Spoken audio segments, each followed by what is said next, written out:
Assalamualaikum warahmatullahi wabarakatuh. Apa kabar semua? Semoga semua masih dalam keadaan sehat ya. Pada pertemuan minggu kedua ini dan mungkin untuk minggu ketiga juga, kita akan membahas pengertian atau perbedaan antara pemodelan dan juga simulasi. Beberapa materi yang akan kita pendalami lebih lanjut yaitu mengenai model fisik, model matematik, model komputer, web model, dan juga pengertian dari simulasi. Kemampuan akhir dari pembelajaran ini adalah Anda bisa menjelaskan dengan tepat pengertian dari sistem, pemodelan, dan juga simulasi. Dan harapannya nanti Anda bisa menyebutkan contohnya dalam sebuah sistem nyata. Oke, kita masuk dalam materi. Jadi pada bab ini nanti akan membahas mengenai pemodelan, jenis model, pengertian simulasi, serta kegunaannya. Perlu diketahui lebih awal bahwa pemodelan adalah simulation modeling dan merupakan sebuah aktivitas yang rumit atau complicated activity yang kemudian digabung dengan seni dan juga ilmu pengetahuan sehingga terbentuk sebuah model yang sangat menakjubkan. Ya, nanti Anda akan melihat sendiri sebuah model yang menakjubkan dalam bentuk matematis itu yang seperti apa. Oke, kita masuk pengertian dari pemodelan. Model ya, intinya adalah model. Model apa perbedaannya antara model dengan simulasi? Jadi pada kenyataannya model fisik itu bukanlah simulasi ya. Model fisik bukan merupakan simulasi, tetapi model matematis dapat dikatakan sebagai simulasi. Simulasi komputer bukan merupakan pemodelan, tetapi simulasi matematis bisa dikatakan sebagai pemodelan. Lalu yang seperti apa sih? Ya, kita akan kenali satu persatu dengan lengkap pada akhir sesi nanti. Model itu merupakan replika dari sistem. Jadi kalau Anda masih ingat ya, ada replika dari mobil yang bentuknya lebih kecil, itu disebut dengan model dari sebuah mobil.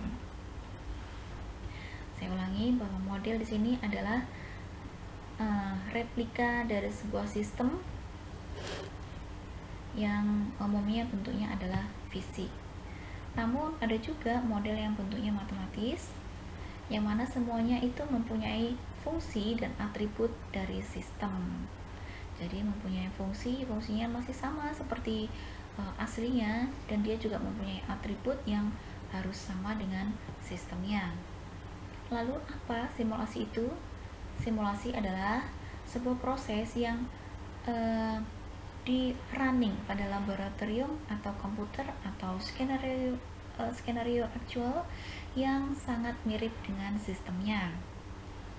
Model di sini dibedakan menjadi 3, ada model fisik, matematis, dan juga model computerized. Untuk model fisik, Anda tadi sudah pasti paham ya, yang model fisik itu adalah tiruan dari aslinya, namun bentuknya adalah lebih kecil. Meskipun bentuknya lebih kecil, tapi replika dari sistem itu atau model fisiknya itu harus sama, mempunyai fungsi dan juga atribut yang sama dengan aslinya. Sebagai contoh, miniatur pesawat, mobil, kereta api, dan sebagainya. Kemudian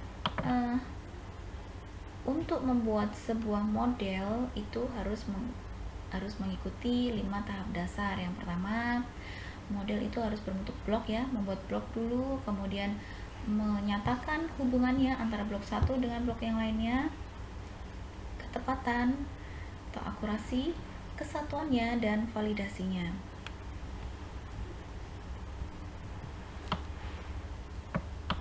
Ada 2 metode yang dapat digunakan untuk memvalidasi model. Jadi di sini ada 2 metode. Yang pertama adalah model matematis. Jadi bentuknya adalah trivial dari run untuk memverifikasi. Namun jika hasilnya belum tersedia, maka model dapat diperiksa dengan hasil percobaan. Nah, berikut ini adalah tipe dari model. Model bisa di-breakdown menjadi 3, yaitu model fisik, matematik, dan komputer, di mana tiap modelnya ini ada yang berbentuk statik dan dinamik. Ya. Nah, dari bentuk statik dan dinamik ini ada yang berbentuk numerikal dan analitik.